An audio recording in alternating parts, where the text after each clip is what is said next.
lower leg injury.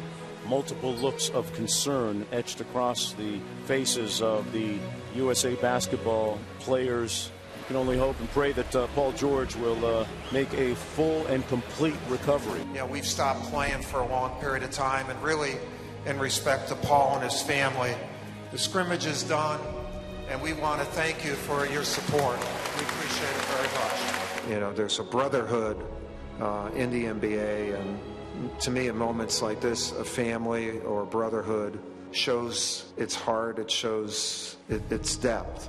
And I thought that's what our players showed during that time. Yeah, that was definitely hard to watch. Pacers forward Paul George suffered a compound fracture in his right leg during Friday's Team USA scrimmage in Vegas. George had successful surgery later that night, but sources close to the situation told ESPN that doctors believe he will miss all of next season. Our Brian Windhorst was there in Las Vegas. You join us now to help make sense of it all. And I know you've heard the scuttlebutt, the reaction to what happened to Paul George. In your opinion, should teams keep their players off Team USA? No, I don't think so. Ultimately, this has been 22 years since the Team USA really started playing with pros, the 92 Dream Team, everybody remembers. This is the first serious injury, and it was absolutely a freak injury. It could have happened anywhere in the world, could have happened in the NBA, and I think that it will be used as a catalyst for change.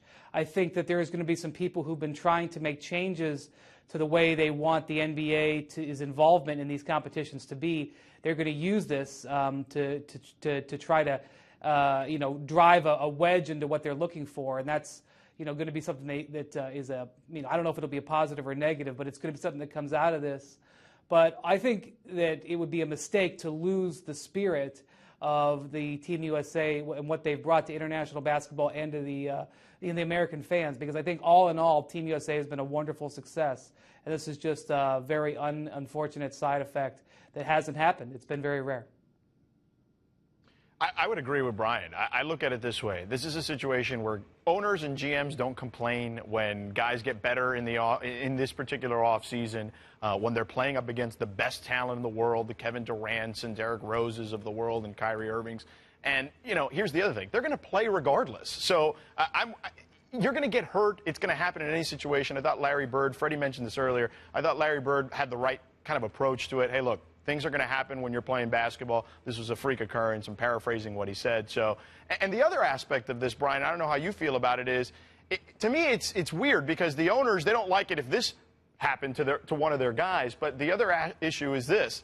They don't mind it when the revenue comes in and this international play helps these teams. And look, the players obviously get help too, and they benefit out of this situation. But the owners benefit just as much, I think, from a revenue standpoint.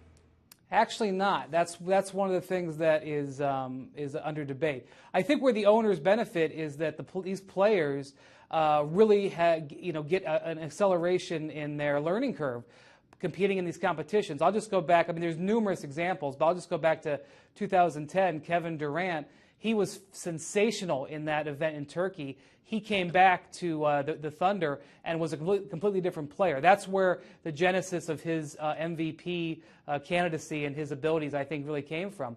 But overall, the NBA teams benefit zero from this. There is some ancillary benefit, but in large, they get no money. And that's one of the things that Mark Cuban is doing here. He's using a hammer, and Adam Silver yesterday in some interviews with us and with USA Today is using a bit of a feather. But what Mark Cuban wants to do is for the NBA to take over this World Cup, which is this one every 4-year event in between the Olympics, and they own it. And so that the players and the teams would get money back for the risk that they're taking, and then change the Olympics over to a 22 and under event, which will become basically a college event since the IOC is getting that. As of now, FIBA, which is the organization that handles the World Cup, and the IOC, which obviously handles the Olympics, benefits from it. They sell the TV ratings. They pay the players and the NBA zero. USA Basketball gets its money through sponsorships, mostly with Nike, and they do some events with ESPN. ESPN is a partner of theirs as well. But overall, this is not a good monetary deal for the owners, and I think that's what Mark Cuban has been preaching for a while, and he's going to use this injury, hopefully, I think in his eyes, as something he can use to change it. So it's less about the injury and more about money is what you're telling me when it comes to the owners? Well, I think that no matter what, you're taking a risk with your player out there, whether you're getting a kickback or not. You'd rather have your player you're playing $90 million. I mean, the Pacers are giving Paul George $90 million. They'd rather have him play for them and them only, but that's not realistic. Paul George is going to want to play for his national team. It's an honor, and you tell those guys who had those medals in Beijing and London that it's more than about the money, and they'll agree. But the NBA is saying if we're going to be involved in this risk, why shouldn't we, the owners and the players, get some of the reward? Right now, the only thing the reward you get is pride, and pride doesn't go very far on the balance sheet. Brian, why does it seem that Mark Cuban is the only owner that we've heard speaking out about this? Is he the only one that feels that the NBA should take it over, or are the owners afraid to speak in terms of how they feel, which they may feel the exact same as Mark Cuban does? Well, Mark Cuban is never afraid to be politically incorrect. This is a politically incorrect thing to say that somebody should get paid for playing for their national team. And what he's just saying is people are getting paid, but it's FIBA and it's the IOC, and they're taking no risk in getting all the rewards. It's actually a very reasonable thing to say. And Mark wasted no time and talked to our Mark Stein about it over the weekend, shortly after the injury. Adam Silver referenced some of this as well in his comments, not as directly, but I actually think from a business standpoint it makes a lot of sense, and we'll see if it can get done. It's not just about the Americans; it's about all the other countries. You'd have to basically create your own game. You have to say, okay, we're going to stop playing FIBA, we're going to move the game over here. But the NBA, since they have the marquee players, and since most of the stars in the international game play in the NBA anyway, they feel like they could have the clout to get it done. But none of this changes the fact that Paul George jammed his leg into the basket and broke his leg, and now the Pacers' season is pretty much on the rocks.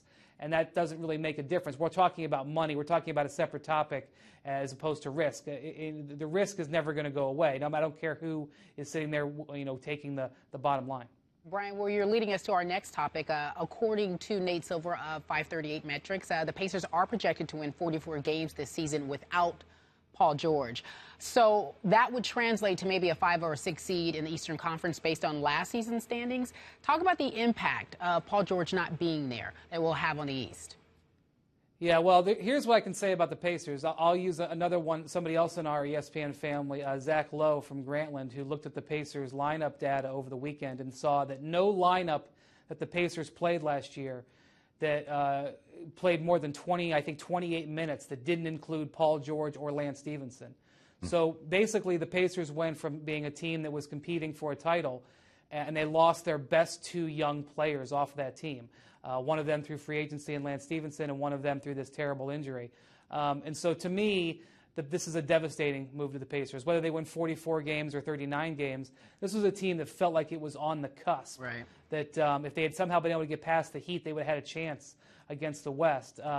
And now they've taken a massive step back. They're now stuck in mediocrity, and they're players like David West are going to get a year older. And here's the thing: Roy Hibbert can opt out of his contract at the end of the season. So there's a possibility this could be Roy Hibbert's last season in Indiana. It's way too early to say that for sure, but we may never see that incarnation of the Pacers that we saw last year that had the best team in the East throughout the entire regular season, and for a while looked like they were the best team in the NBA. And that is just an absolute terrible consequence for a team that had really done this the right way. They had built this team through the draft, through select usage of trades, select usage of free agency. Really, there couldn't be a better blueprint to build a team in a mid-sized market than what Indianapolis did. And they ran out of money with Lance Stevenson. I still question whether they had to let Lance go. As far as I could tell, they're only a few $100,000 a year apart, and they let it happen. And now letting Lance Stevenson walk is now exacerbating the situation dramatically. But obviously, how could they have known this would happen? Brian, are they even a playoff team? I think that, if they get 40, 41 wins, something like that, there probably can be a 7 or an 8 seed. Yeah, I think they have a decent chance. I hate to use the word winner, but teams like the Atlanta Hawks and Washington Wizards, I think, zoom past the Pacers now in the standings. And once you're really not in that top 4, does it matter whether you're 5, 6, 7, or 8? I mean, I'm sure the Pacers want to make the playoffs, but their fans just have to be devastated. because it's taken a while to get Indiana and get their fans back into it, and it really became a highlight spot, a bright spot in the NBA over these last couple of years. And that arena was terrific over the playoffs in the last 2 seasons, and they really had some traction going forward. And to just get yourself gutted. I mean, being with, being at the game on Friday and knowing Paul, I've gotten to know him well over the last 3 years covering the Pacers, and knowing his agent and knowing people at the Pacers organization. I mean, they are just completely gutted by a situation like this, because they've spent so much time working towards this, putting this team in place so that you have this 2 to 4 year window, and now the window is just slammed on them. And yes, I mean, the positive, in talking to people by about 1 a.m. Vegas time, Saturday morning, I guess, there was already an upswing because the doctors had gotten in there and done the surgery and found out that there wasn't severe damage and that he was going to recover. And so really by Sunday afternoon, yesterday, or maybe it was even Saturday night, there was a good feel that he'll be okay and he'll recover. And by 2015-16, he could be back to being an all-star. But losing that year, there's just no recovering from that. Who is out there for them, Brian? I mean, there are not a lot of options, even though they already brought C.J. Miles and Rodney Stuckey. Is there a player out there that could be a one-year rental to kind of help this team find some offense? Because Roy Hibbert, even though he's taking big man lessons from Kareem Abdul-Jabbar, I don't think you can run the offense through Roy Hibbert and think that's going to work in the absence of Paul George. No. Paul George is an irreplaceable player. If they had still had Lance Stevenson, I think they could have said, okay, we'll just let Lance be our offensive leader. And really the loss of Lance Stevenson now is exasperated. That now looks like a foolhardy move because again, he was being offered $8.7 million a year. He took $9 million a year with Charlotte. Obviously, if Indiana had adjusted their offer a little bit, they would still have Lance Stevenson. And so now that not having him, you really have no recourse. They will get this thing called the disabled player exception, which is $5.3 million that they can use to sign or trade for a player. But there's a couple of things. One, you could only sign a player to a one-year deal, and most of the free agent market is exhausted. Two, if you trade for a guy, you can only trade for a guy who's got 1 year left on his contract. So now we're talking about the amount of people you could trade for being maybe a handful or so. And then the Pacers are right up against the luxury tax line. They're not crazy about going over it. Would they want to go over it to get a player who maybe only helps them win an extra 3 or 4 games, and maybe they win 45 games instead of 40 games? Is that worth being a luxury taxpayer for? In the past, Herb Simon, their owner, hasn't gone that direction. So there's no, I'm sure that they're working on it. I'm sure that they have options, but none of the options are any good. All right, Brian, before we let you go, I asked George and Freddie the same question. If you had to project, what's the East looking like? Top 4 teams, in your opinion? Well, I'll tell you one thing. The story of the week before this unfortunate thing happened was how fantastic Derrick Rose looked. And also, in talking to some executives who were out there who've watched all of Summer League in Vegas and then watched the Team USA practice against the select team, there is executives who feel like Doug McDermott is going to be a chance to win the Rookie of the Year. Not necessarily that he's going to be the star of this class, but because he was a 4-year college player, they see him fitting in. Most people think he's going to start for the Bulls. So Rose looked amazing in that game on Friday. Doug McDermott looked terrific. There's a lot of excitement about Nikola Mirotic, their big man they brought over. Obviously, they signed Pau Gasol. So right now, I think the Bulls are the exciting team to watch to start the season, especially with the Heat and Pacers taking a step back, the last two conference finalists the last 2 years. And on or about August 23rd, the Cleveland Cavaliers are going to trade for Kevin Love. And you're going to have a triumvirate there with Kevin Love, LeBron James, and Kyrie Irving. And Kyrie Irving looked pretty good in the workouts this week as well. He looks like he's actually added some muscle. And so he's hitting into his 4th season. This is when you expect him to really take off. So I do think that the Cavs and the Bulls are going to be the teams to really watch coming in. So new blood at the top of the East. And then the team, as I mentioned before, you really got to keep your eye on, the Washington Wizards. Made the second round last year. A lot of interest in getting Paul Pierce. And they made some other sort of under-the-radar moves, picking up Chris Humphries and DeJuan Blair. And there's a lot of feel that, that Bradley Beal and John Wall are going to both maybe be all-stars this year. So those 3 teams right now here in early August are the teams I'm now looking at. And I haven't used the word Pacers or Heat, which means changing of the guard in the East. Absolutely. You have not. And actually, they agree with you. They say Bulls, Cavs, Cavs, Bulls, the 1 and 2 right now in the East. Brian Windhorst, excellent job as usual. Thank you so much. so much for joining us. Get Thanks, some rest, guys. okay? You need All right. some Yeah, get some sleep.